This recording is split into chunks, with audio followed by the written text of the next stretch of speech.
Capítulo 8. A produção de riquezas tangíveis. Ao se meditar e considerar a prodigalidade da natureza, chega-se à conclusão de que existe abundância de todas as coisas. A natureza é exuberante, extravagante e abundante. A qualquer parte que se vá, adquirimos consciência da grandeza da sua exuberância. As leis da vida visam a proporcionar-nos riquezas ilimitadas, muito superiores às nossas necessidades diárias. A Bíblia diz: a Deus pertence a terra e a sua plenitude. Salmos 24:1. A carência existe apenas em consequência da avareza, do egoísmo, do medo e da má utilização dos recursos da natureza pelo homem. Pois quando são usados métodos sábios e justos no seu cultivo e na distribuição, há sempre mais do que o suficiente para todos em riquezas tangíveis da vida. A riqueza pode ser tangível. Muitos anos atrás, tive uma conversa bem interessante com um dentista de Sydney, na Austrália, onde eu me encontrava fazendo uma série de preleções sobre o tema Os Milagres do Seu Subconsciente. Aquele dentista declarou-me naquela oportunidade que no início da sua carreira possuía uma mente de tostão e, em consequência, somente atraía clientes com a mesma mentalidade e dotados de situação financeira das mais modestas. Vejamos como introduziu riquezas tangíveis em sua vida. Certa noite, ao voltar para casa a pé, após a minha preleção sobre a força da imagem mental, ele começou a imaginar que todo o ar à sua volta estava inundado de notas de libras esterlinas. O ar parecia estar saturado delas. Confidenciou-me que essa imagem era tão real e vívida como as árvores existentes do lado de fora da sua casa, e que começou a encher seus bolsos com notas imaginárias de todos os valores que lhe pareciam absolutamente reais e tangíveis. Subitamente concluiu que havia riquezas sem limites, que podiam ser atraídas e possuídas por todos aqueles que tivessem fé, receptividade e imaginação para considerar a existência das riquezas de Deus. Após essa experiência, aquele dentista conseguiu atrair uma clientela de pessoas prósperas e de prestígio, passando até a ter mais clientes do que poderia atender. A sua atitude mental anterior, estreita e de frugalidade excessiva, mantinha à distância os clientes que dispunham de boa situação financeira. Ele descobrira, finalmente, o poder da sua imagem mental para produzir riquezas de todos os tipos. Um certo modo de pensar. Se você, por exemplo, deseja um piano ou um órgão, não quer dizer que tudo o que tem de fazer seja formar mentalmente uma imagem do instrumento para que prontamente tome forma e apareça aí na sua sala. Caso você tenha dinheiro, tudo que tem que fazer é comprar um. Suponha, entretanto, que você necessite de um piano para estudar, mas que não dispõe de dinheiro para comprá-lo. Pense então em um piano lindo. Imagine-o em sua sala. Passe as mãos sobre o teclado. Sinta a sua solidez e a sua tangibilidade. Passe uma vez mais as mãos sobre a superfície e pense de forma positiva que o piano já está ali. Ele está realmente em sua mente, pois antes de se tornar um instrumento físico, existiu primeiro na mente do seu fabricante. Após formar em sua mente a imagem do piano, considere-o como seu. Convença-se de que seu subconsciente fará o que for necessário para que, de acordo com a divina ordem, venha a se tornar uma realidade. A inteligência infinita existente em seu subconsciente atuará sobre a mente dos outros, fazendo com que o piano venha a ser seu, sem que você saiba como. O pensamento foi a origem da criação de todas as máquinas e instrumentos do mundo, e está constantemente criando milhões de outras coisas, como novos carros, máquinas de escrever, computadores, rádios, televisores, instrumentos musicais e uma centena de números de aparelhos domésticos de todos os tipos. Todas essas invenções, descobertas e melhoramentos da nossa era das máquinas e do espaço foram produzidos pelos homens mediante um certo modo de pensar. O milagre da imaginação. Em 1944, uma pequena menina espanhola morava a pouca distância de mim. Eu conhecia bem sua família e de vez em quando ia à sua casa visitar seus pais. Ela havia feito 8 anos e frequentava diariamente a escola paroquial do lugar. Há meses, aquela menina vinha pedindo a seus pais uma bicicleta para passear no Parque Central e a resposta constante de sua mãe era a seguinte: "Deixe de me aborrecer. Você sabe que estamos em guerra e que por isso não há bicicletas no mercado."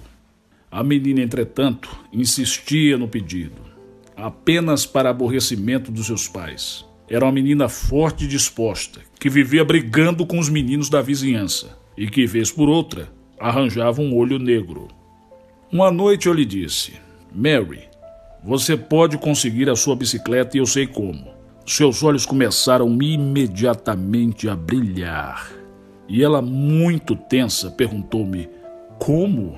Eis o colóquio que tivemos.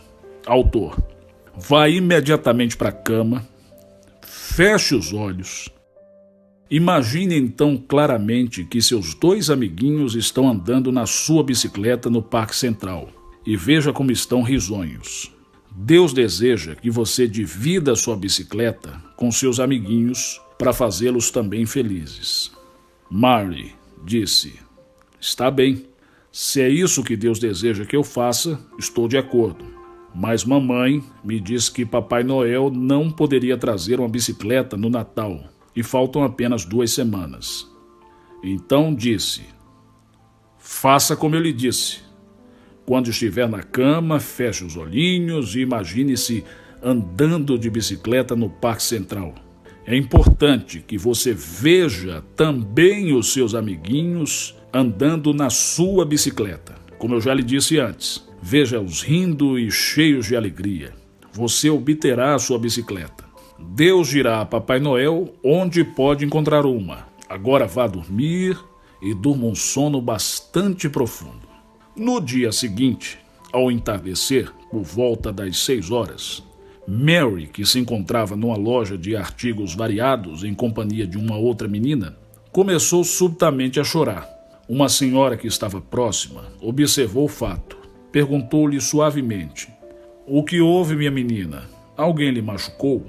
Mary responde: "Não, senhora, mas ontem à noite um homem esteve em nossa casa e disse-me que Deus diria a Papai Noel onde poderia encontrar uma bicicleta para trazer-me. No Natal já está ficando escuro e a bicicleta ainda não apareceu." A senhora ficou sensibilizada e disse-lhe: "Esse homem não tinha o direito de dizer-lhe tal coisa."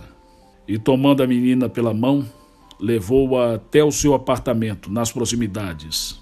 E então deu-lhe uma bicicleta que pertencera à sua filha, que falecera há 2 anos, dizendo-lhe que sempre desejava poder doar a uma criança que acreditasse em Deus. Esse é o poder da imaginação.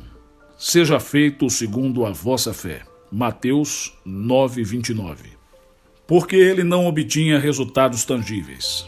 Falei recentemente com um homem que havia ido à falência, perdido até a própria casa e que ainda por cima sofria de artrite.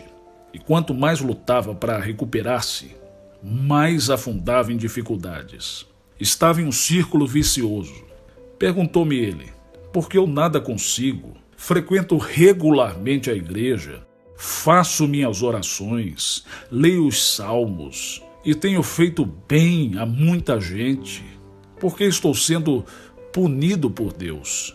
É verdade que ele ia à igreja regularmente e fazia suas orações, mas consegui descobrir que a razão pela qual não obtinha resultados tangíveis, apesar de esforços e orações, residia no fato de, há mais de 10 anos, odiar um sócio seu. Ele vinha sendo prejudicado por um sentimento de vingança e maldade, e por sua obstinação em não perdoar, invocando sempre imprecações e maledicências contra aquele seu sócio.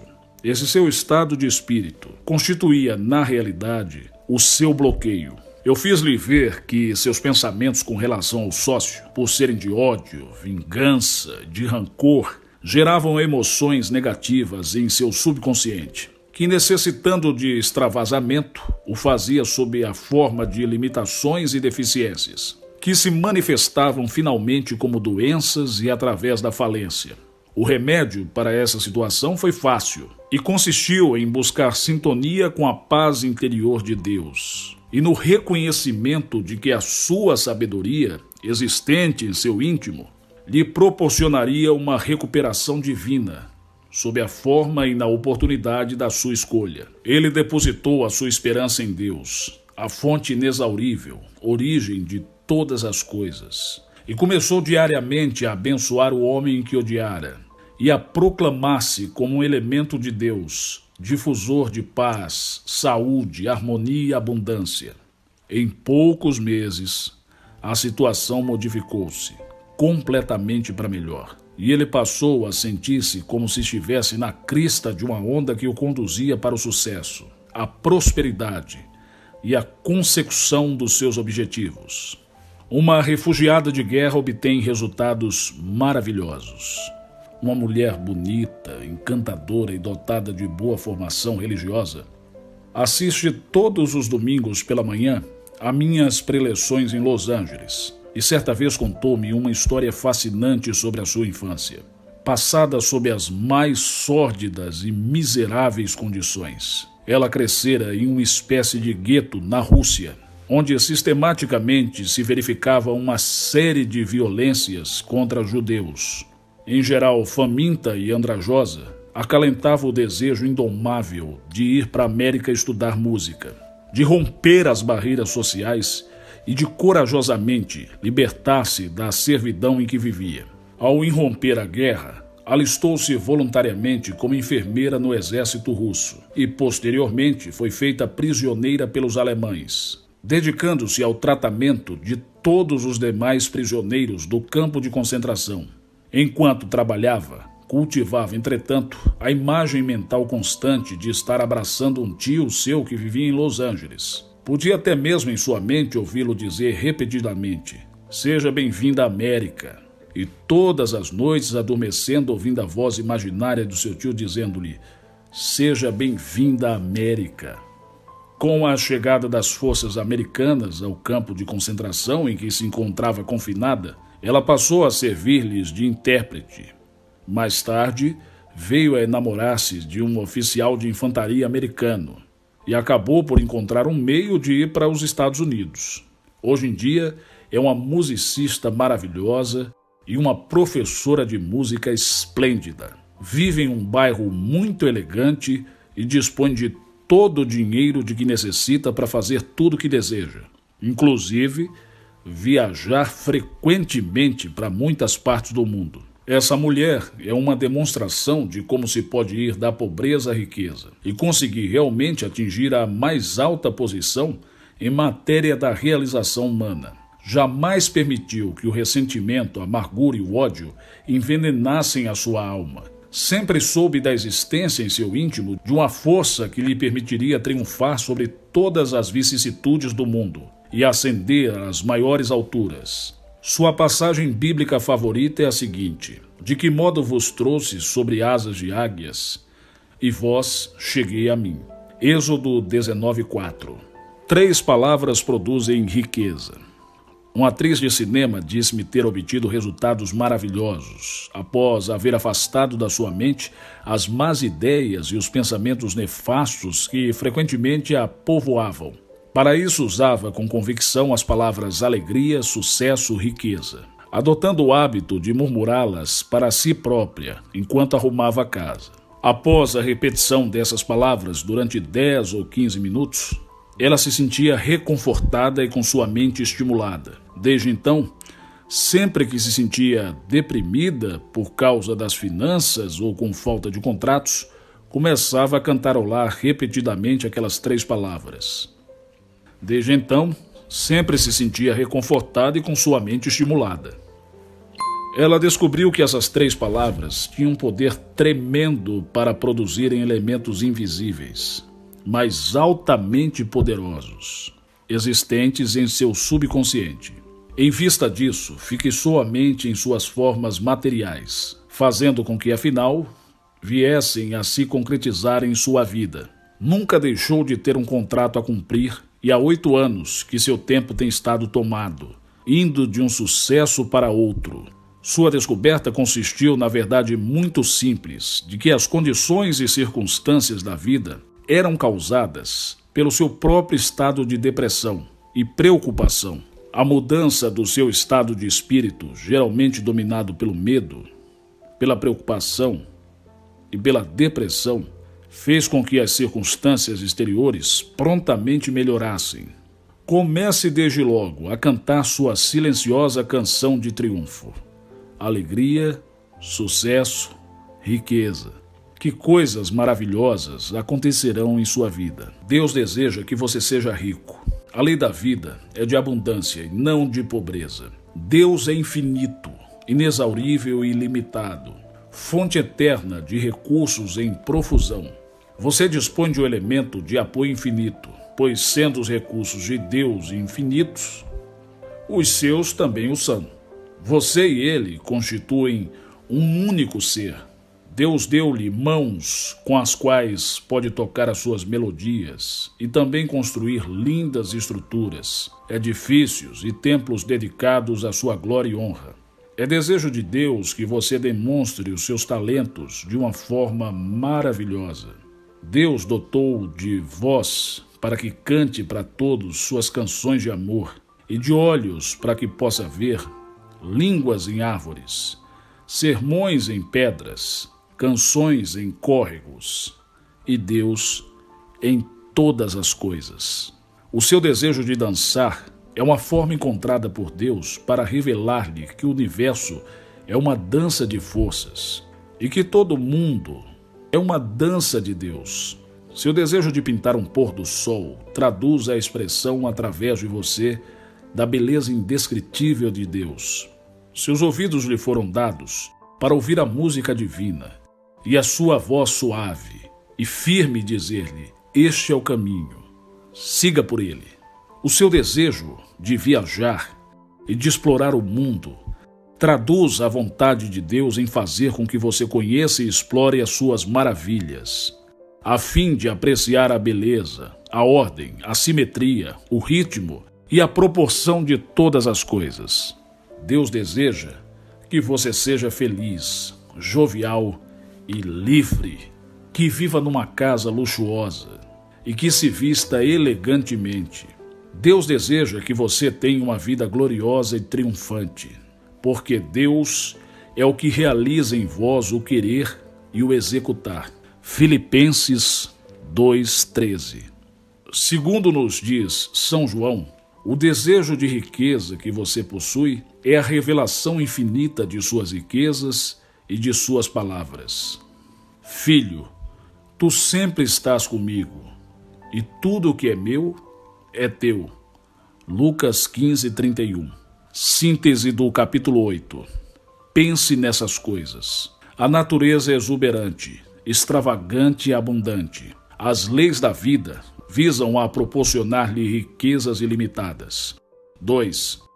As pessoas dotadas de atitude mental estreita e frugal atraem aquelas que possuem o complexo da pobreza e jamais ficam ricas.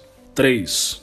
Pense claramente no objeto que deseja. Veja-o em sua sala e com suas mãos imaginárias procure sentir a sua solidez e tangibilidade, que ele se tornará realidade.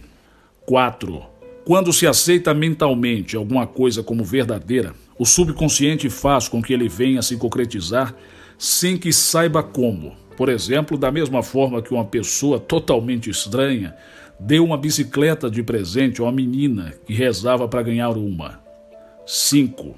Pensamentos de ódio, rancor, vingança bloqueiam os seus desejos de riqueza, pois fazem com que a riqueza se afaste de você ao invés de atraí-la. Deseje a todos aquilo que deseja para você, pois esse é o segredo para a obtenção de riquezas. 6. Existe uma fórmula para se fazer uma fortuna de milhões de dólares. Reitere essa verdade com sentimento, convicção e persistência, e terá todas as riquezas de que necessita durante toda a sua vida, além de prosperidade superior a todas as suas expectativas. 7. Há 3 palavras que realizam maravilhas. Cante-as e escreva-as no seu coração: alegria, sucesso, riqueza. Essas são verdades de Deus e também são verdadeiras para você. 8. Deus deseja que você seja feliz, rico, jovial e livre, e também que tenha uma vida de maior abundância. Há em Deus plenitude de alegria e ausência absoluta de escuridão.